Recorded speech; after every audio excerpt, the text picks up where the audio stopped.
Assalamu alaykum vatandaşlar.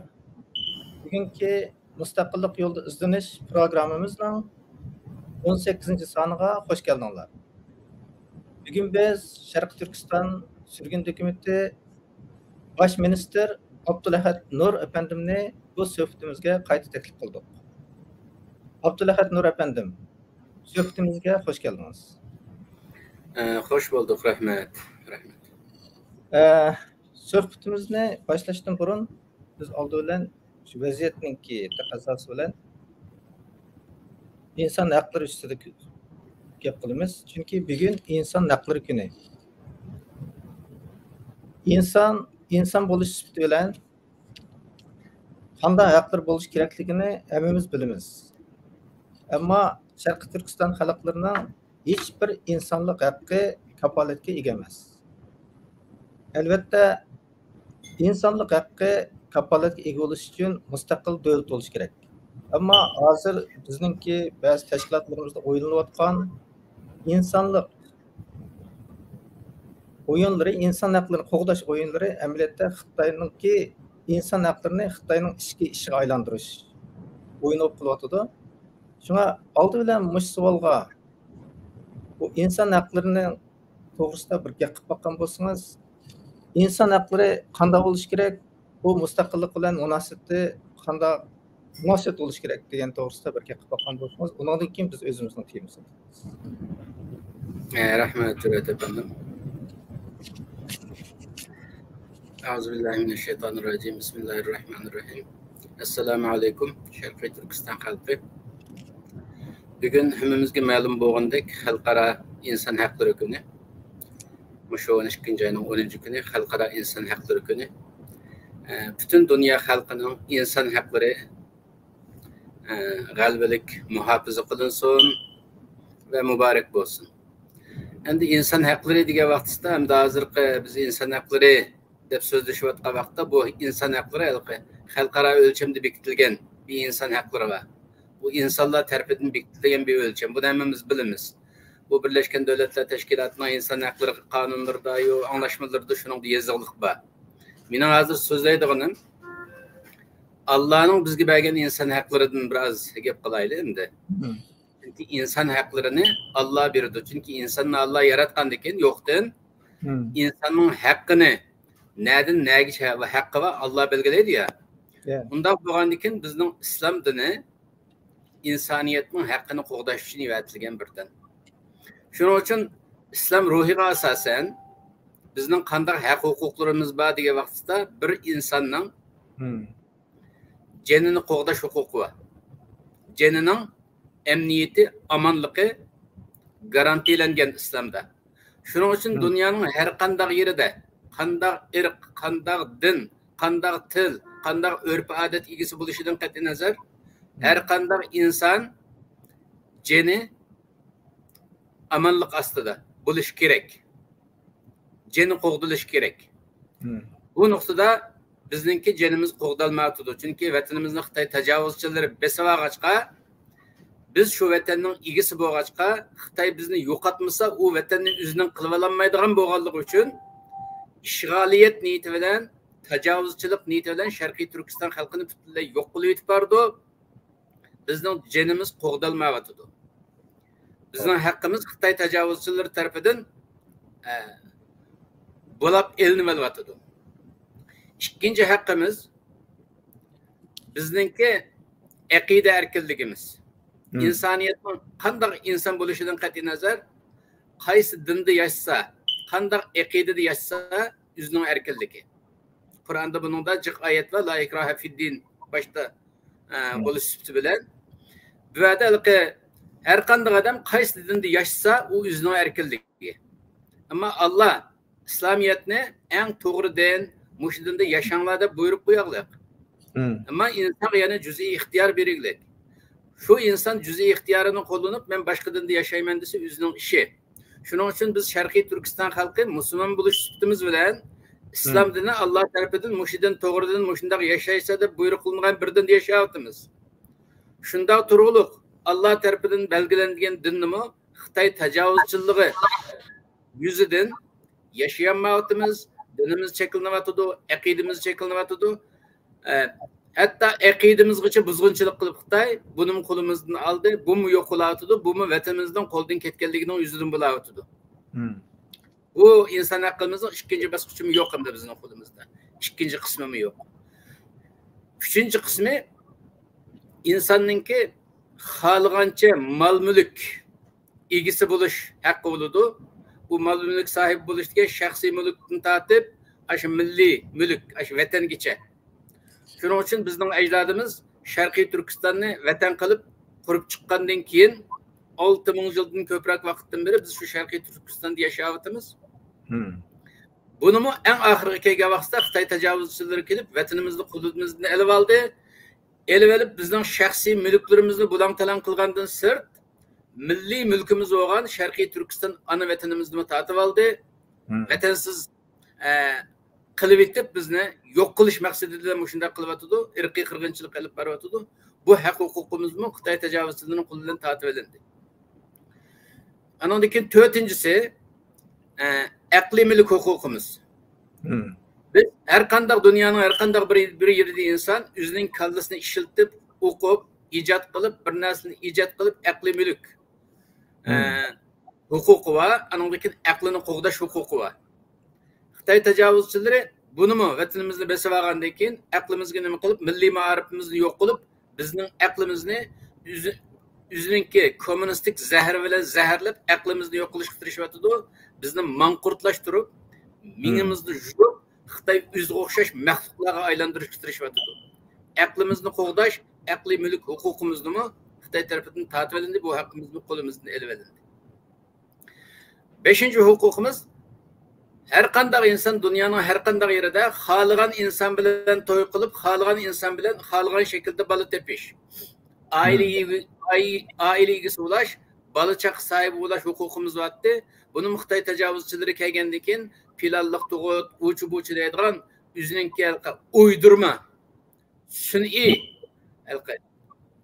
irqiy qirg'inchilik qilish niyati bilan uydurib chiqarilgan sun'iy qonunlar orqali bizningki bu to'y qilish, bola chaqali qo'lash, oila qurish huquqlarimizni hammani tortib oldi. Oxirgi zamonlarda bar bo'lgan oilamizdan vayron qilib, bolalarimizni ekitib, mingisini yuvib xitoylashtiryapti.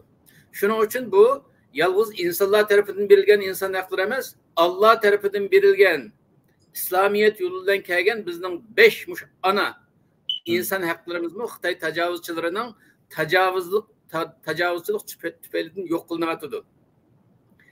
Endi bu inson haqlari degan gap bizning qo'limizdan tortib elingandan keyin biz davomli shu inson haqlarimizni davosini qilamiz. İnson haqlari davosimizni qilamiz. Bu davo inson haqlari bilan shu yerda turib qolib, Xitoy bizga inson haqlarini bas bo'ldi deb shu yerda to'xtab qolsa, Xitoy bermaydi uni.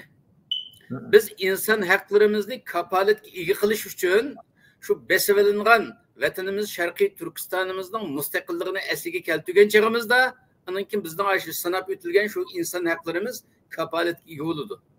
Shuning uchun bugünkidek shunday muhim kunlarda, inson haqlari so'zlanayotgan kunlarda biz Sharqiy Turkistonlik butun xalq, butun tashkilotlar hammamiz birlashib xalqarodan shu vatanimizning mustaqilligini asliga keltirmasak, inson huquqlarimiz kapolatga ega bo'lmaydi deganni tushuntirishimiz lozim xalqqa.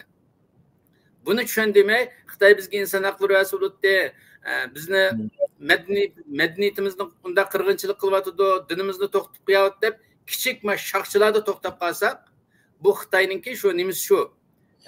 Kutkuni shu. Xitoyning kutgan yeridan chiqamiz. Xitoy mi deydiki, biz 1,5 milliard insonni beqiyapmiz, dunyoning 4/1 nüfusini biz beqiyapmiz. Bu xalqlarningki bunda deganiga ma'qul desak, Xitoy hukumatı tuttirib turolmaydi, Xitoy xalqi ochildi, o'ldi deb dunyoni aldaydi. To'g'ri.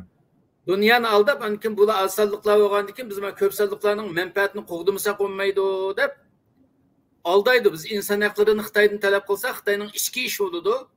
Xitoy bu bizning ichki ishimiz, biz ko'p sonlikning qo'sqini baqmasak bo'lmaydi deb bizga qarmasa xalqaro gap qilinmaydi. Shuning uchun biz haq sohibi bo'lgandan keyin bu yolg'iz inson haqlari masalasi emas, bu ishg'oliyat masalasi, bu butunlay bu irqiy qirg'inchilik masalasi, bu irqiy qirg'inchilikning to'xtashi uchun vatanimizning mustaqilligini asliga keltirmasak bo'lmaydi.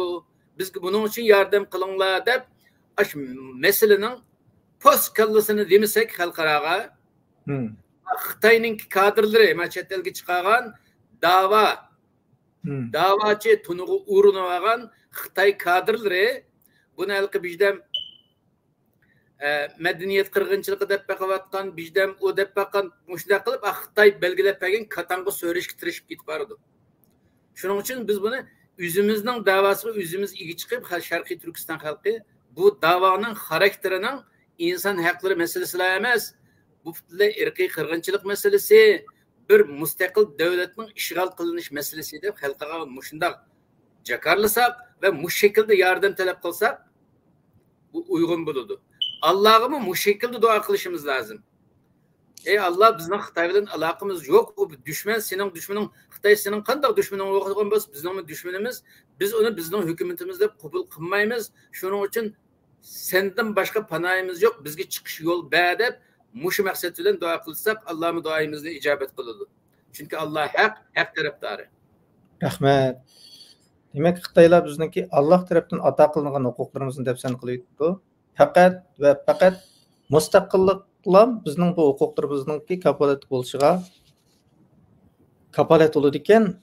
Hamda biz o'zimizning diniy temamizga kelsak, qayta bir qatam diniy suhbat kiramiz bugun. Hammamiz bilamiz, ishg'oliyat ostidagi xalqning o'z diniga erkin ega bo'lishi basi mushkul. Bo'libmi Xitoydagi bir nejis hokimiyatning qo'liga tushgan o'z vatanimizda özümüzge erkin ve doğru yoldan ega oluş, özümüzün diniga doğru yoldan ega oluş hukukumuz yok bir millet biz. Özümüzün barlık hukuklarından mahrum olduk. Hem de şekilde Şarkı Türkistan halkınınki dini erkinligi var. Mescidi var ve imam var. Mahiyette mescidin içinde Xitay yachakisi var. Partiyasınınki yachakisi var. Bu burunqi gaplar. Hazır Xitaylar ochiq oshkora masjidlarni chiqib dinga oshkora hujum qilyotdi va o'zininki Xitoy kunzining ideologiyasiga dinni bo'ysundirishni maqsad qilyotdi va g'oljirlarcha hujum qilyotdi dinimizga. Xo'sh, undaqda biz o'z vatanimizdagi ayni chog'dagi va hozirgi diniy vaziyatni tushunamdik. Dinni qanchalik tushunamiz? Ve İslam dinimizde ibaret Xitay tecavüzleri karşı durgan en kudretli kuralımızını işletişki tayarım biz. Muşi mesele üstüde Abdülahad Nur Efendimle sohbet edip varımız. Oldu bilen hem de Abdülahad Nur Efendimdir yetip dini alım. Siz özünüzün vatanda qandaq bir dini terbiye ağanlığınızını, qandaq muşi bilimlerge erişkenliğinizni bir tefsili sözlep ötüp bergen bolsanız, biz bunundan bir ögüniş qilsak. Rahmat. Biz tug'ilgan vaqtda men shu madaniyat inqilobi degan shu Xitoyning irqiy qirg'inchilik siyosatini yurgizayotgan davrda shu chog'da tug'ilib ekanman. Men cho'ng bo'lsam bu diniy o'qish deydigan narsa butunlay cheklanganlik ekan. Biz shu kichik vaqtlarimizda talaga o'ynag'il chiqadigan vaqtlarimizda, talaga chiqib bir mang'idek talada o'ynaydigan vaqtlarimizda shu Xitoyning kadrlari kelib, anam dadamni aytibdi, sen dangchampay, sen buzuq unsur, sen Baydixon deganda qalpoqlar bilan har kun aytib pipan qilib o'ynaydi.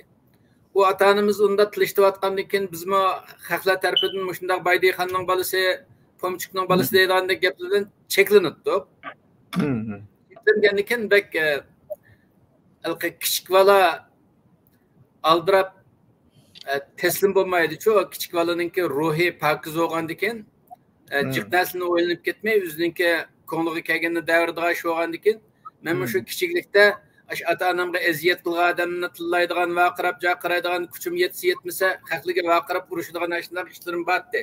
Kichik bu vaqt endi mang'idek vaqtlarimizni tatib qarish turdik shu Xitoyning kadrlariga.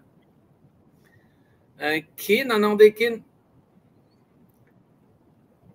mushundaq bo'lash jarayonida butunlay atrofdagi odamlar bilan ushaqlar bilan adashlarimiz bilan urushib qoldigan ishlar o'tdi. Kunlarning birida Ahmed deydigan bir adashim bilan urushib qoldim men ko'chada yana.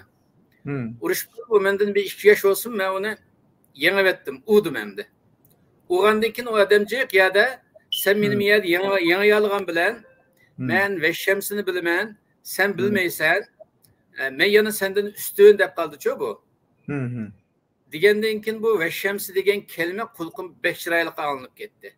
Bu nimiydi bu ve şemsi demek kulkum kuşundaq çıraylık alındı. Nimo ve şemsi desem Kur'an'ın bir sürüsü men onu yadı bilme sen bilmeysen dedi o. Digendenkin şunu bilen sen nereden ügendin desem İsmail Qarkam'dan ügendim dedi. İsmail Qarkam degeni mening hammaçamning eri, bizning qo'shnimiz. Şu menden tayoq yegan balaning dadisi aşınçırak qiyinchilikda ona şu İsmail Qarajikimga kelib turibdi o'qisin deb. Men qo'shnisim xabarim yo'qken shuningdan. Xitoyning vahshiyligidan şu adamlarning o'zining atrofidagi tuqqanlarini o'qitishga jur'at qilmayotgan bir vaqt endi bu. Şunun bilan men jugurib chiqib İsmail Qarkamga sen Ahmetga va Shamsni o'gitibsa, "Men nima ish qilib ketmading?" dedi mash qo'polligim bilan. O kun ko'rib turgan qo'shnimiz endi.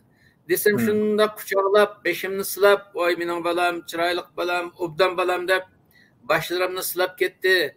Anandan keyin quchoqlab, "Maq sana o'gitib qo'yim balam, xafanmi" deb qilgandan keyin kichigimizdan qo'shnilarimizdan tilishib, haqoratlab o'ginib qolgan odam adamning asliq muomalasidan yog'deklab erib ketdim da mavada. Erib ketib, "Mushundam yaxshi muomala qildi odamlar bakin bizning mahallada. Men davomli mush odamning qishiga kirsam bo'ldi ekan" deb kirib menga o'gitib qo'y dedim. Ma'qul deb balki Haptiyekninki ilpatasalarni yozib berdi. 5 kunda uni yodab bo'ldim. Bir haftaga qolmay Qur'on o'qishni o'rganib oldim men.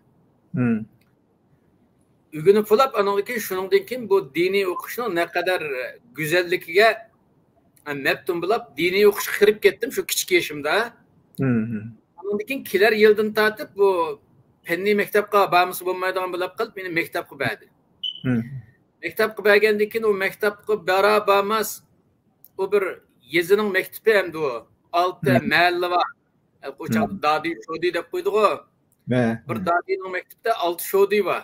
Yani bir kentda 6 mahalla bor, shuning va 4-500 bola bor.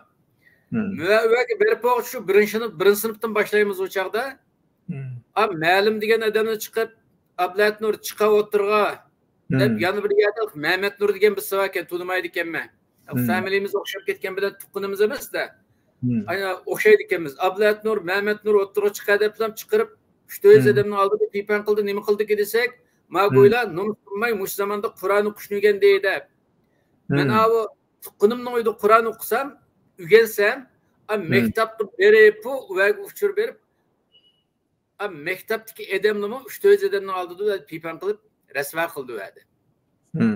Shuningdan keyin men maktabning muallimlariga o'chilab ketdim va adashlarimga o'chilab ketdim. Ashunda bo'lib bu jarayonda bir tarafdan o'qiyverdim, nima qilsam qilish deb maktabda tilishdi har kuni. Yana bir tarafdan maktabdan tilishdimiz, ashunda bo'lib o'qidik. Bu cheklanishdan anandaki o bizniki İsmail Qarajikimga besim keldi, u men o'qitamayotgan balam xafanmi dedi. Anandan keyin bizning mahallada ariqchan bo'lib qolgan bir qiz bola patichi. U Qur'on o'qishni biladigan, uningga berib o'rgandim. Bizning mahallada yana bir odam bor, shuningga berib o'rgandim. Oxirida diniy maktab ashunda boshlanib ketdi. 81-yilga kelgan vaqtda anandan keyin men o fanniy maktabni tashib etib bo'ldi. Kunda va tayoq yeb, kunda va tilishib, ma'lumlardan saboqdoshlar tarafdan tilishib va o'qigandan mush meni hurmat qiladigan, meni yaxshi o'qitadigan mush diniy maktabda o'qiydi. Bir uzoqroq yerga ketib, haftada 3 kun ketib keladigan. İminaxon xalpitim deydigan bir xalpitim bordi, shu bizning yurtda tunilgan bir olim odam. Shu yerga berib, men deb shu yerga bordim. Borgandan keyin bu odamning boshda Qur'on o'qishni bilib borganman va Qur'on o'qiy oldim. Undan keyin balam sizlar mush boshda o'zimizning tilni o'qinglar deb, shu Haqaniya tilida yozilgan kitoblardan boshlatdi. Chag'atay yoziqi deymiz bu. Haqaniya yoziqida boshlangan, masalan, Supallayar, Xo'ja Hafiz, Shoh Mashrab degandek shu vaqtdagi bizningki klassik adabiyotlarimizni o'qitishga boshladi. Uni zadim ishga qilmay o'rganib oldim men. O'rganib olgandan keyin anandan keyin men sizlarni nimaga boshlatay, davos arabchaga boshlatay deb arabcha boshlatdi, arabcha grammatika boshlatdi. Arapça grammatikini, anandaki o grammatika bu dini, Kur'an'ını ve hadisini düşünüş için okutulan grammatikalardı bu. Bu bütün İslam dünyasındaki medreselerde okutulan bir sistemninki kitaplarımdı bu. Meyli Mısır'da olsun, meyli Türkiye'de olsun, meyli bizden vatanda olsun, okşaş sistemi de okutulduğu çağda. Şu çağda okutulan şu Arap grammatikası, Sörüp Mevzi Zencani digendek, Hidayet-i Nehve, anandaki Elfiye digendek, şu grammatiklik tılığı dair kitaplarını okuduk, onun da yaxşı okuduk. Onun da yaxşı ketkendiğin ki, anandaki ustazımız koyup, sizler Arapçada yaxşılandığınlar. Hem de Parisçinin bu okumasanız bulmaydı da Parisçini ügetti. Parisçida Şeyh Sadi'nin ki Bostan Gulistan şu orijinal Parisçilerini şu an ügendik. Anandaki Celaleddin Rumi'nin Mesnevi'ni ügendik. Abdülkadir Bedel'nin ki Bedel diyen kitaplarını şu edebiyat, şu klasik edebiyatta şu orijinal üzerinin tili şu Parisçi kitaplarını onu ügendik. Anandaki Arap edebiyatı öğrettik. Ve makamat deydiğen, İmre el-Kays'nin kitapları, Banet Suad deydiğen meşhur dünya boyunca Arap edebiyatları. Onu öğrenip bu tıl sahasında obdan boğandan kim bulama dini sahasından kim tefsir dersleri, o hadis dersleri, fıkıh dersleri, usul fıkıh dersleri, ama dindeki derslerinki türleri hemdi bu. Ma fıkıh degenimiz kanunçuluk, usul fıkıh degen kanunçulukni qanday işlep çıkarış kaideleri, kanunni qanday yasash, qanday işlep çıkarış, nimege asasen, qaysi maddelarni nimege asasen tüzüp çıkıldı. Yani dini felsefege, dini mantık göre kanun işlep çıkarış ve dini kanuniyetini düşünüş meselesi onu okudu. Anadaki bizim siyaset edilen hadis kitaplarımız var. Bütün dünya boyunca itiraf kılınan hadis kitapları onu okudu. Tefsirler okudu. Tefsirlerden mi anadaki şu Kur'an'ın tefsiri bu. Birinci katı şu Celaleyn'den başlayımız anadaki Taberi, Sa'di digendek. Onu okuduğun yakın anadaki ma Tabtazani'nin tefsiri var. Keşşaf deydiğen onu okuyumuz. Onundan keyin Avzimizden milli bir tefsiri var. Ebu Leys Semerkandi'nin ki Semerkandlik Ebu Leys rahmetullahi aleyh tarafından yazılgan Tefsirul Kur'an'da namı var. Ama biz ma Türkistan halkı bu çağda Türkistan bilinmegendikken ama halk Türkistan dep qaraydı. Hazır Şarkı Türkistan deymiz. Biz Şarkı Türkistan halkı onu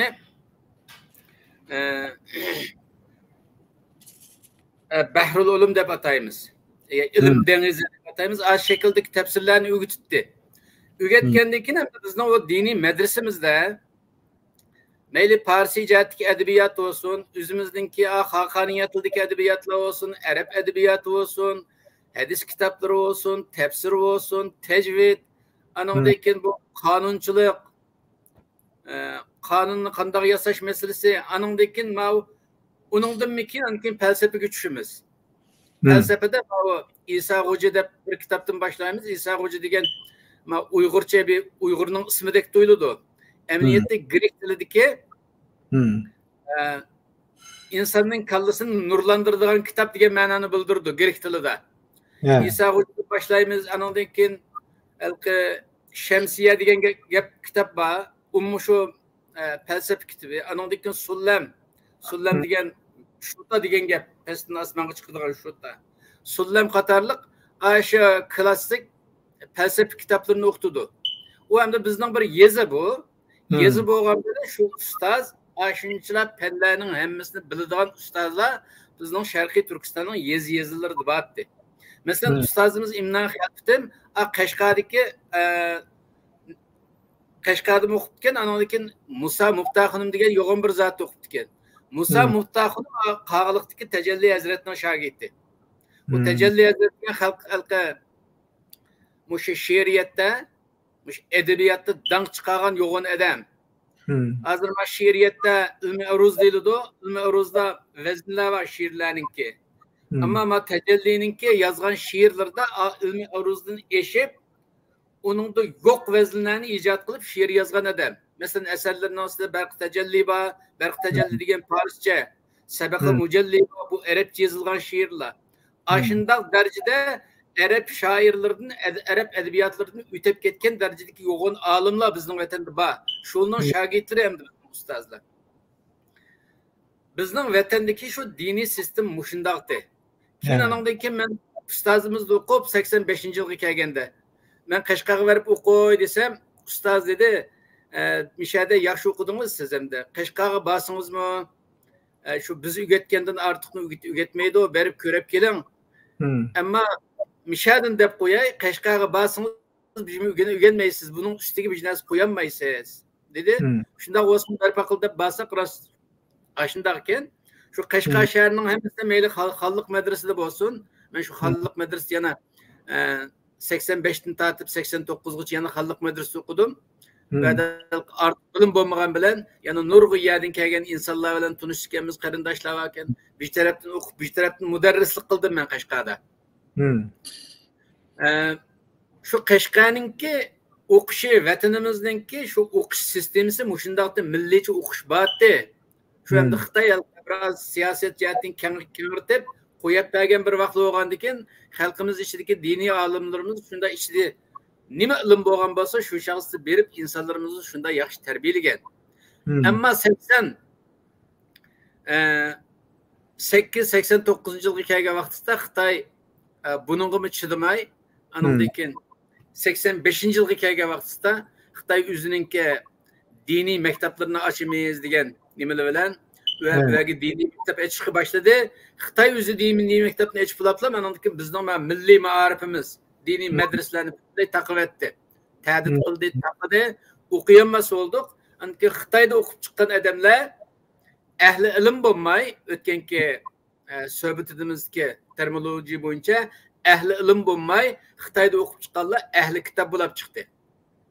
Ya'ni ahli kitob degan kitobni biladi, o'qigan kitoblarni bilib bilimi bor.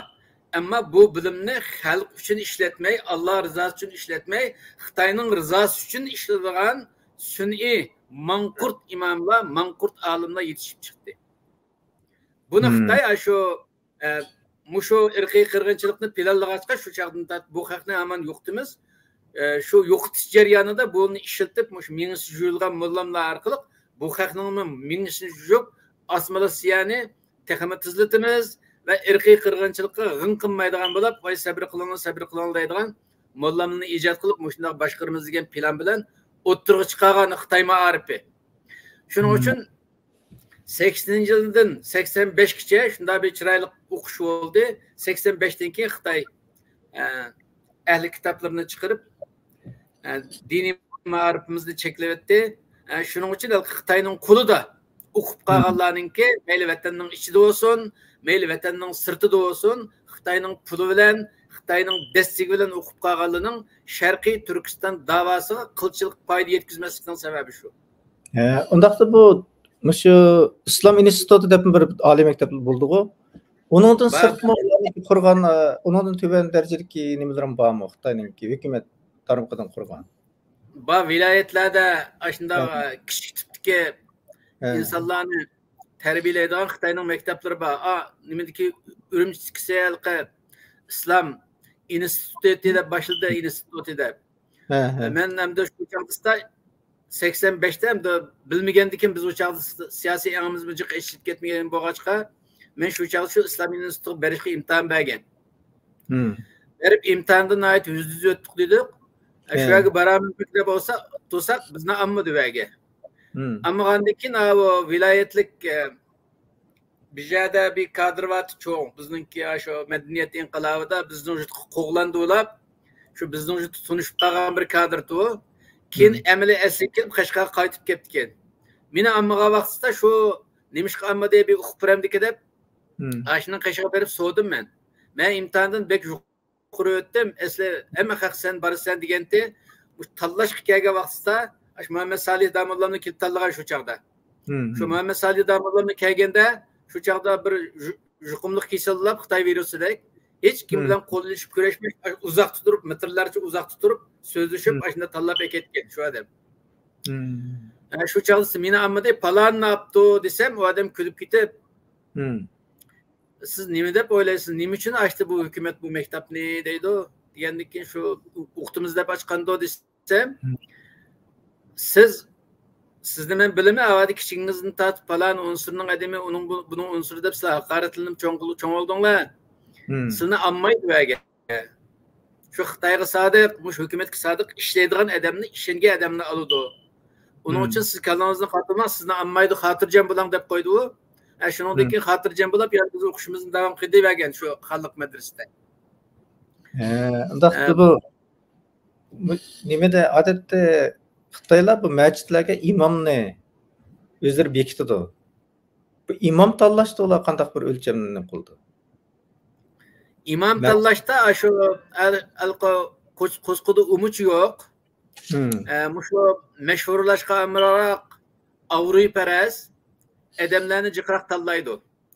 Qo'sqida umid bo'lmagandan keyin qo'sqida umid yo'q odam, umid va odamni bilmaydi. Shunga halqa aşağı çirvelitmem men imam bo'lim deb yüzsizlik qilgandan keyin boshqa da bilimli odamlar bo'lsa-mu, buning bilan tan o'g'ishida bizning uchun halqa imomlik talashida ishlaydiq yo'q. Yaxshi odamlar talashmaydi. Shuning uchun Xitoy halqa umid yo'q, yüzsiz, ayni dapshaq odamni imom qilib tiklab qo'ydi.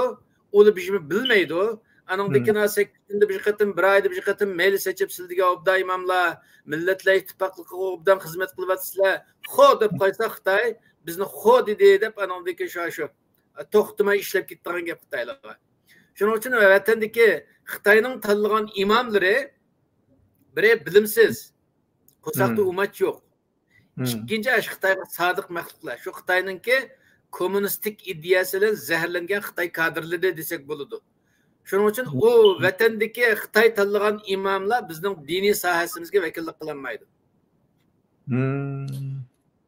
Ularga maaş verdi-ku deymen, ha? İmamlarga maaşı var. Kichikkina berib qo'ydi halqa to'qug'dan chashqandek, shu Xitoyninki kuzning pit ko'zligidan ashunchalar ishlab bersa, bir to'g'ri tuzga maosh bermaydi. Shundoq bo'lishi qarama yana, yo'q maoshga ishlab beradigan manqurt insonlar. Namdi imom, amaliyotda imonsiz, ashundoq shaklda. Ularning qildigan gaplarga-mi o'lcham bor? Shundoq-ku. O'lcham bor. Şu mecliste butunlay şu Komünistik Parti'nin teşvikatını kıldırgan gap, Milletler İttifaklıqdan, pilallık tuğutdan, Xitayning bizni yo'q siyaset nim bo'lsa, hekmay meclisning mihraplarida diyaleydi şu imamlar. Demek bütün Xitay onunga chidamay, yosh bolalar yoki vijdonliq, iymonliq odamlar boshqa yerdan tabliğ qilg'ili bo'lsa, şu imomni chaqib qo'ydi. Masalan, 90-yili şu barın inqilobi jarayonida tashviqot qilayotgan vaqtimizda meni chaqib qo'yganmi shu bizning yezliq cho'ng jamining imomi chaqib qo'yaqlar. Shu barın demak degan bizning yezida 40 ming nüfus var. Şu 40 ming nüfuslik cho'ng yezi Bozor masjidining imomi chaqib qo'yaqliq meni. Barın vaqasi chiqishning birinchi qadami şu imam Xetivaxunumning chiqishi bilan boshlangan. Barın inqilobning oldidagi ish bu, shu tayyorliq davridagi. Bu daqda barın inqilobiga qanday bog'liqsiz? Bu yerda bir gap chiqdi. Zeydin Qarininki saboqdoshi desam bo'ladi, yaqin do'sti desam bo'ladi, shu Qashqardagi vaqtimizda birga o'tgan. Birga paranglashgan bu vaqtda, birga nima ish qilamiz, qanday qilamiz, qanday planlaymiz bu vaqtda birga paranglashgan. Şu Zeydin Qari Qashqarga kelgandan keyin shu bizning yotoqqa tushdi, tushadigan yeri shu bizning yotoqdi. Qiladigan ishlarni, paranglarimizni, planlarimizni shu yerdan nima qildik, shu yerdan boradigan, keladigan ishlar shunday bo'ldi. Ammo halqa bizningki shu barın inqilobini qanday boshlaymiz degan vaqtda Zeydin Qari boshchiligida bir qism qarindoshlar biz boshdan boshlashimiz lozim. Vatanning ham yerini o'yg'itimiz desak, zaten vatanning jiqirda Xitoy askarlari bek kuchli qo'ygandan keyin ham yerdan qo'zg'alishimiz jiq foydasi bo'lmaydi. Biz bir yerdan boshlab, kuchimizni bir yerga yetkazib, shu bir yerdan hujum qilish orqali bir chegaradan aqimizni chet el chegarasiga tayab turib, chet eldan yordam kelib qolsa, shu yerdan oladigan qilib bir yerdan boshlab olsak, shu chet eldan yordam keladigan vaqtgacha biz chidab turali saqlam, chet eldan yordam keladi, shunday qilib bir yerdan boshlashimiz lozim desa bir qismini ya bütün Sharqiy Turkiston xalqi o'yganimiz bo'lmaydi, o'g'itib bo'lib boshlaymiz deydigan ikki ko'z qarash bo'lib,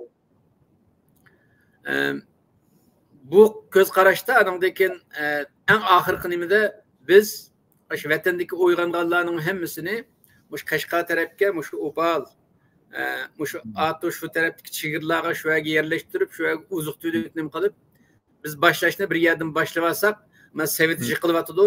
Sovet yiqilgandan keyin Xitoy yiqildi. Biz mustaqilligimizga tayyorlik qilmasak, yaxshi bo'lmaydi degan plan bilan şu teşviqat kuchib ketganmiz. To'g'ri tuzgun odamlarni nima qilamizda. Men teşviqat maqsadi bilan maralashga ketgan, chunki men taniydigan, meni biladigan jutum shu maralashib olgandan keyin shu yerga teşviq qilamiz deb, teşviq qilg'ili bag'a berimizda shu masjidning, cho'ng masjidning imomi anglab, bizdan ruxsatsiz teşviq qildi deblar, udul telefon qilib, manda aksini inqilobiy harakat ular deb tutqizib etaylik meni bari inqilobi chiqishdan burun.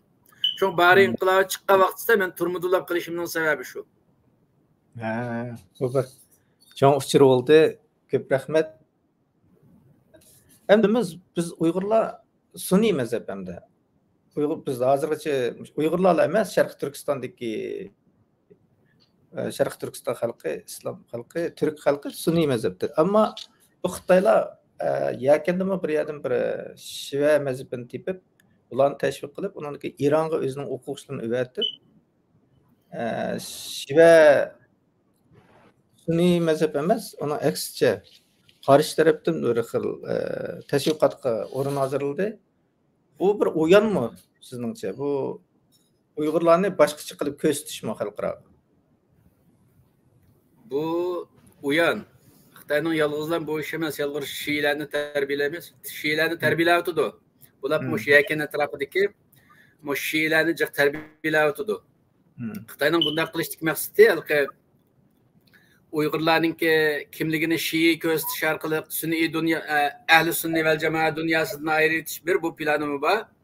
Anikin tasodifiy Uyg'urlar halqa sen Şia, sen sunniy deb manda urush talash bizning vatanda yo'qda hozirga qadar. Pokistonda eğer bu, Afg'onistonda eğer, Ironda eğer bizning vatanda yo'qda. Şu Xitoy buni sunniy aldı paydo qilish orqali xalqimizni ichki jidal majroga solib qo'yish uchun Xitoy tarafidan maxsus proje qilib ishlanib o'tirg'i chiqarilgan bir suiqasd harakati. Yalnız bu Şiilik meselesi bilan bitmaydi bu hozir Xitoy. Hozir nima qilib, ma dunyoda bor bo'lgan bir nimba, men mustashriq deydigan bir toifa bor. Ma turkcha orientalist deydi. Uyg'urcha sharqshunoslar deb tarjima qilib qo'ydi ekan uni. Bularning maqsadi dinni bek yaxshi o'rganadi. Dinni o'rganib onun maqsadi dinni yeyish yoki kuchlantirish emas, dindan to'riz chiqarib, qusur tepib, islom dinidan musulmonlarni qanday qochiramiz, qanday qilib shak shubhaga tushiramiz deydigan bir toifa bu. Bu toifa shu Osmonli ojizlig'i vaqtidan tortib boshlangan, har yili 400 milliard pul xarjlab, butun dunyoda diniy olim yetishtirdi bular. Bular hozir qadar shu Qur'ondan u yeramanda xato olib qolgan, hadisning mayri xato olib qolgan deb musulmonlarning aqidasini buzish, dinga bo'lgan aqidasini sultish maqsadida harakat olib berib kelgan. Bu toifa bizning vatanda yo'qdi. Ma yaqin yillarda Xitoy buningga mablag' solib hozir bizning Uyg'urlarning ichidami shu dindan sutlashtiradigan, o aqidasini buzadigan, dinalqi ishonchlik emas, diniy manbalarni ishonchlik emas, hadislarni ishonchlik emas, Qur'onni ishonchlik emas degandek, ashunda nurg'un fitna fasodlar bilan xalqimizning kallasini qaymoqtiradigan bu toifani Xitoy yasab chiqyapti hozir. Hozir o'rnak hozirgi zamonda o'zini Qur'onchi deb oladigan, Qur'onning soyasiga yushinib olib turib, islomiyatga hujum qiladigan bir dajjal toifasi bor. Naytalqi yuzi qalin, delil isbotga pisan qilmay o'zininkini so'zlab turaveradigan mushundaq bir dapshaq toifa. Xitoy buningga mablag' solyapti. Shuning uchun biz Sharqiy Turkiston masalasida biror muhim bir ish yuz berganda Xitoyga qarshi mustaqillik to'g'risida yoki milliy birlik to'g'risida biror muhim yuz bergan vaqtida qarab baqsaq, diniy masalada o'zishdan eshak go'shti halalmi harammi, bu qandaqti deydigan azaldan o'ttirg'i chiqib baqmagan pitlarni o'ttirg'i soladi bular. Maqsad xalqimizningki ideologiyasini chechib etish, kallasini chechib etish, ittifoqsizlikni buzib etish, xalqimizningki diqqatini mustaqillikdan boshqa yerga cho'ritish maqsadida planliq izchil holda elib berilayotgan bir harakat bor. Buning orqasida Xitoy bor. Xitoy hozir biz Uyg'ur millati hozir mustaqillik deb o'tirg'i chiqqandan keyin Xitoy bu irqiy qirg'inchilikni elib berayotgandan keyin yaqin zamonlarda Xitoyning beshi og'riydiganligini Xitoy biladi. Shuning uchun mushu Uyg'urlarningki Sharqiy Turkiston xalqining mustaqillik harakati rostga aylanib qolsa, bu xalqni mushu hozirgi o'zi tarbiyalayotgan maxluqlar orqali kallasini chekib mustaqillikni markazlashtirolmaydigan qilib etish maqsadida mush planlarni o'ynatadi. Shuning qatorida shu Shia projesimi bor. Xuddi Uyg'urlarningki vijdonliq yaxshi odamlarning kallasini joyish orqali Suriyaga har xil yo'llar bilan o'tayotganga o'xshash bu o'yin cho'ng ekan. Endi biz bir siyosiy masala qaytaylik. Dünya Uyghur Qurultayı 5 dekabrni Uyghur qirg'inchilik kuni deb e'lon qildi. 5 dekabr 9 dekabrni. Bunun sebebi 2021 yılı 9 dekabr günü Uyghur sotunun karar elişi bilen buldu. Ama Şarkı Türkistan sürgün hükümeti 19 yanvarını Şarkı Türkistan irqi qirg'inchilik günü deb bekitdi. Bunun sebebi elbette bu günü Amerika hükümeti Şarkı Türkistan'daki irqi qirg'inchilikni itiraf qildi. Bu to'g'riliq o'z fikringizni berib bakar mısınız? Rahmat. Mening fikrim hozir Uyg'ur muhojiratdagi Uyg'urlar orasida ikki aqim bor. Siyosiy aqimdan birisi mustaqilligimizni qo'lga keltiramiz deyotgan mustaqillik harakati aqimi. Bular mustaqilchi tashkilot va Sharqiy Turkiston surgun hukumati boshda bo'lib sifat bilan Sharqiy Turkistonning mustaqilligini asliga keltiramiz deydigan bir aqim. Endi maqsadimiz oldimizgi 4 yilda Sharqiy Turkistonning besivilingan zamin ekanligini xalqaraga e'tirof qildiramiz dedik ya. Bu e'lon qilingandan keyin aningdan keyin Xitoy taraf şu 9 dekabrni Sharqiy Turkistondagi irqiy qirg'inchilik qilib kuni bekitimiz deb mana o'tirib qo'yib chiqarlik. Sabab nima degan vaqtda o'xshash shaklda Sharqiy Turkiston surgun hukumati yanvar 19ni Sharqiy Turkistondagi irqiy qirg'inchilik kuni deb bekitdi. Sabab nima degan vaqtda biz Amerika hukumati dünyadaki en çok hükümet süpütü buluş bilen yanvarning 19 günüde Sharqiy Turkistonda irqiy qirg'inchilik qilyapti deb e'tirof qildi Amerika hukumati. Amerika hukumati e'tirof qilgandan keyin Amerika hukumatini xalqaro kuch qatorida hisoblab biz Amerikani cho'ng davlat Amerika e'tirof qilgandan keyin bu dunyoda butun dunyoda e'tirof qilinishi kerak deganni hisoblab turib biz yanvar 19ni irqiy qirg'inchilik kuni deb bekitdik. Mavla nimaga asoslanib bekitdi? Uyg'ur soti degan bir narsa shu 9 dekabrda o'tirg'i chiqdi-ku. Shuningga asosan bekitdik dedi. Endi buningki xatirini nima zina va buningki desak, buning xatirini bilish uchun Uyg'ur sotining nima ekanligiga qarab baqsaq bo'ladi. Uyg'ur sot shu atalmış sot hukmnomasiga qarab baqsaq, sotchi o'zi shunday deydi. Bu sot xalqaroda hech qanday besim qilish, majburlash kuchi yo'q deydi. Chunki uning ismi civil sot. Civil degan fuqarochi sot degan gap.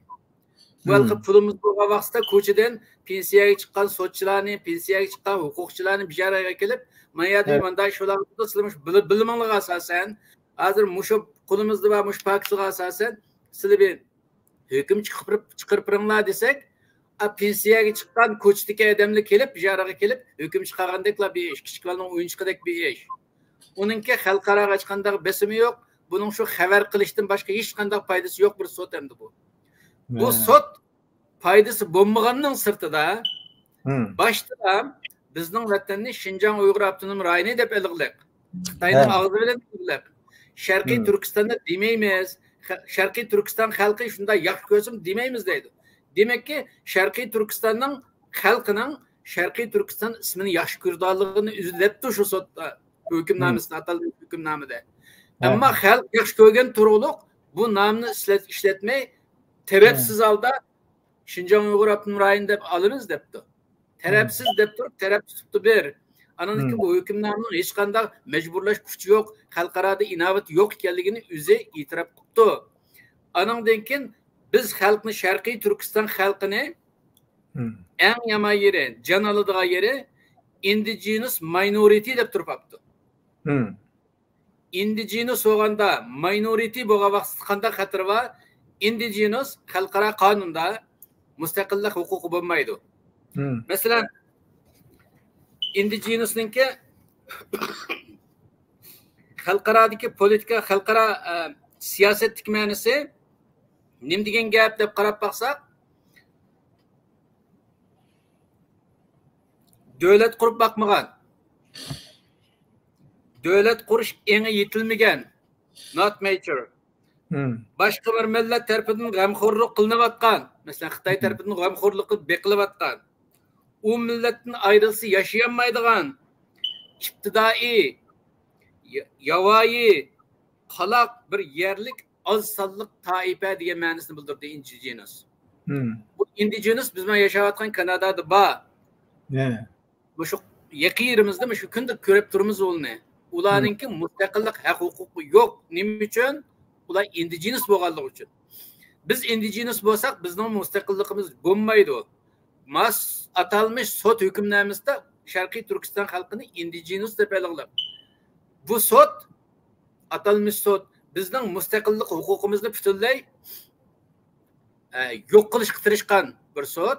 Anandaki minority, biz minority azsalliq bo'lgan vaqtimizda Xitoy majority bo'ladi. Biz minority degan bir davlatningki fuqarolari bu. Biz azsalliq Jungo fuqarosi, Xitoy ko'p sonliq Jungo fuqarosi bo'ladi. Unda bo'lgandan keyin u Xitoy hukumatı ko'p sonliq fuqarolarning manfaatini qo'g'dashga majbur o qonunliq bo'ladi. Shuning uchun bizni minority deyish butunlay bizni Xitoyning ichki ishi deb ayonga so'rab ekitdi. Ash hukmdagi mush ikki kelima bilan maqsad nima degan vaqtda bu Xitoyning odamlari, Xitoyning ichki ishi, Xitoy qanday qilsin mayli degan bir mazmunni chiqaradigan bir hukmnoma bu. Buni hamda ma indigenous iqimi uning asosini bu 9-dekabrni Sharqiy Turkistondagi xalqningki irqiy qirg'inchilik kuni qilib bekitdik deb aniga tayangandan keyin shu hukmnomani e'tirof qilganlik bo'ladi. U hukmnomani e'tirof qilganlik indigenouslukni, minority az sonliqni e'tirof qilganlik bo'ladi. Shuning uchun ular bizni butunlay mustaqilligimizni yo'q qilish tarafdoriga so'rab mengayotgan bir Xitoy vakillari. Ammo biz butunlay mustaqilligimizni asliga keltiradigan bir mustaqillik iqimi. Unda bo'lgandan keyin shuning uchun biz yanvar 19ni Sharqiy Turkiston irqiy qirg'inchilik kuni deb bekitdik, mustaqilchi bo'lish sifatimiz bilan. Avvalo Xitoyning odamlari bo'lish sifati bilan indigenouslukni qabul qilib 9-dekabrni qabul qildi. O'ttirishdagi farq shu. Agar hukmnomani o'qib baqqanlar, avval sotga deb qarab turib o'qisa, kallasi elishib ketadi. O'qiganlar shu atalmış sotni Xitoyning advokati deb turib o'qisa. Masalan, Xitoyga sotga berildi xalqaradan. Xalqaro dediki, Xitoyga sen irqiy qirg'inchilik qilding dedi. Anki Xitoy xalqaroliq bir advokat evatdi. O advokat nima dedi degan vaqtda shu sot atalmış sotning hukmini shu Xitoyning advokati desa, naq joyiga chiqadigan gaplar bu. Bu Xitoy advokatining deydigan gapini atalmış sot bizning hukmnomamiz deb nomus qilmay o'tirib chiqarsa, bizning ma o'tirdi jugurib yurgan indigenuslar uni qabul qilib, buni Sharqiy Turkiston irqiy qirg'inchilik kunninki qilishimizning asosi deb jugurib yurish. Bu shu razolatdan boshqa, rasvolikdan boshqa narsa emas. Rahmat. Bu to'g'riliq amaliyotda bizning sobiq Cumhur rais G'ulom Usmon afandim bir video ishlab, bu yerdagi 27 Uyg'urlarga foydasi yo'q, Sharqiy Turkistonga foydasi yo'q taraflarni ko'rsatgan bu sotninki, bu sotninki hozir kelib bu bir o'yonga aylanib bizning mustaqillik davarimizni xato yo'lga so'raydigan va uningdan chetnaydigan bir ahvol kelib qolgani ham sotning hukmida ash videoni anlaganlarni biladi. Sotning hukmida Uyg'urlarga foydasiz gaplarni aytib ko'pligi. Moyat jihatda Uyg'urlarningki mustaqillik bilan hech yetishmasligi va Xitoylarning gunohini suyuqlandirganligini ko'rib olamiz. Demak, bizning bekitgan Sharqiy Turkiston sürgün hukumatining bekitgan 19 yanvar kuni haqiqiy Sharqiy Turkiston irqiy qirg'inchilik kuni. Buningki asosi bor. Chunki buni Amerika hukumati bekitdi. Bu hukumatningki ashundaq jazolash, zo'rlash kuchi bo'ladi. Bu mantiqqa uyg'un. Shundoq ekan biz bu Sharqiy Turkiston xalqini bir o'ylanishga, tafakkur qilishga, oldida yuz bergan ishga nisbatan bir azroq material ko'rishga, bir to'g'ri hukm chiqarishga chaqiramiz. Bugun bizning suhbatimizda siz nurg'un yaxshi bilimlarni berdingiz. Bizga Alloh tarafdan ato qilingan huquqlarimizning hammasi va yoki hatto inson tarafdan, qonun tarafdan ato qilingan huquqlarimizning hammasi kafolatga ega emas. Buning birdan-bir sababi bizning mustaqil Sharqiy Turkiston davlatimiz yo'q. Bu mustaqilligimizga kafolatlik qilmasak, huquqlarimizga kafolatlik qilolmaymiz. Biz har qatim da'vatimiz birdan-bir yo'l, chiqish yo'li mustaqillik. Bizningki temamizmi mustaqillik yo'lida izlanish. Bu programmamizga biz har qanday qadam taklif qilamiz. Agar mustaqillikdan boshqa chiqish yo'limiz bor va mundaq ko'rsatib bera olmayman deydiganlar bo'lsa, marhamat. Biz paranglashsak bo'ladi. Biz bu yerda haqqa o'zimizga irodasini ko'rsatish uchun emas, biz haqni so'zlash uchun chiqamiz. Har qanday fikr bo'lsa anglaymiz, paranglashamiz. Bugungi mush programmaga vaqtingizni ajratganingiz uchun ko'p rahmat. Alloh rozi bo'lsin. Bugun programmamiz mushada oxirlashdi. Hammanglarning mush vaqt xayrli bo'lsin. Xayr xo'sh. Asliga rahmat.